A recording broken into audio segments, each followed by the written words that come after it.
একটা স্পেশাল দিনের বাচ্চারা তাদের বাবার সাথে সুন্দর একটা মুহূর্ত। আসসালামু আলাইকুম, কি অবস্থা সবার?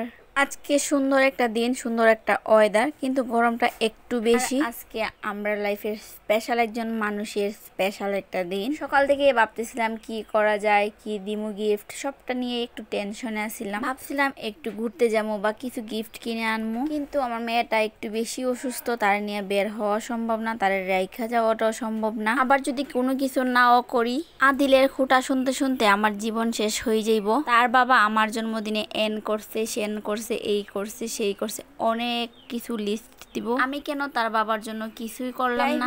এতক্ষণে তো বুঝতেই পারছেন যে আজকে আদিলের বাবার জন্মদিন, কিন্তু আজকে যার জন্মদিন সে কিন্তু বারবার বলতেছিল আজকে যেন কোনো কিছুই আমি না করি। এই তো সকালবেলা যখন আমি কেকটা অর্ডার করি, তার একটু পরেই সে আমাকে কল দিয়ে বললো আজকে যেন আমি কোনো কেক অর্ডার না করি। তখন অলরেডি আমি কেকটা অর্ডার করে ফেলছিলাম, তো সে বললো ক্যান্সেল করার জন্য। বারবার বলার পর যখন আমি ক্যান্সেল করতেছিলাম না, তখন তো সে চিল্লাচিল্লি শুরু করে। তারপর আমি যখন ক্যান্সেল করতে যাই, তখন অলরেডি কেকটা ওভেনে চলে গেছে, তখন আর কেকটা ক্যান্সেল করা সম্ভব না। যাই হোক, আজকে যেহেতু ঘোরাঘুরিও করলাম না, কোনো কিছু কিনতেও গেলাম না, তাই ভাবলাম আজকে নিজের হাতে কিছু রান্না বান্না করি। আর তার জন্য যদি আমি রান্না বান্না করতে যাই তার পছন্দ অনুযায়ী, তখন তো আমাকে শুটকি অথবা ভর্তার আইটেমগুলো রেডি করতে হবে, কারণ এগুলাই বেশি পছন্দ করে সে। আজকে তার পছন্দের দিকটা না দেখে ভাবলাম আজকে একটু মুরগি পোলাও রান্না করি। তারপর যখনই রান্না বসাইছি তখন কেকও চলে আসছিল। রান্নার পাশাপাশি এক ফাঁকে গিয়ে কেকটাও রিসিভ করে আসছি। তারপর সুন্দর করে রান্না বান্নাটা করে আসলাম। কেমন রান্না করছি জানি না,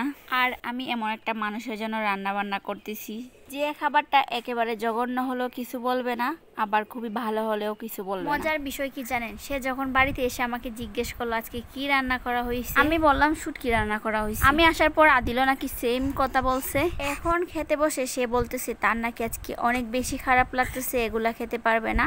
আর আমরাও যেহেতু বলছি শুটকি রান্না করা হয়েছে, সে নাকি মনে মনে অনেক খুশি হয়েছে এখন তাকে শুটকি দিয়ে বাদ দেওয়ার জন্য। তখন মেজাজটা কেমন লাগে বলুন। যাই হোক, আমাদের খাওয়া দাওয়ার পর্বটা শেষ, এখন আমরা কেক কাটবো। তাই ভাবলাম প্রথমে তিনজনের একটু ছবি তুলি, কিন্তু আদিলে এখানে কত ঢং শুরু করছে দেখেন। আর আদি যেহেতু অসুস্থ, সে তো একটু কান্নাকাটি করতেছিল, ওইখানে থাকবে না। এখানে আদিলের কি একটা অবস্থা দেখেন। আর এই মানুষটার নিয়ে কিছু বলার নাই, শুধুমাত্র এতটুকুই বলবো, এই মানুষটা পাশে না থাকলে আজকে আমি এই পর্যন্ত আসতে পারতাম না। এই মানুষটার সাথে আমি সারাদিনই ঝগড়া করি, আবার 2 মিনিট পরেই ভুলে যাই কি নিয়ে ঝগড়া করছি। আর সে আমাকে প্রচুর খেপায়। ঝগড়া এবং আমাকে খেপানোর জন্য এই মানুষটা 1000 বছর বেঁচে থাকুক এবং আমার পাশে থেকেই বেঁচে থাকুক। আমি কিন্তু জামাই নিয়ে আবার শো অফ করতে পারি না, আমার জামাই আমার জামাই এরকমটা করতে পারি না।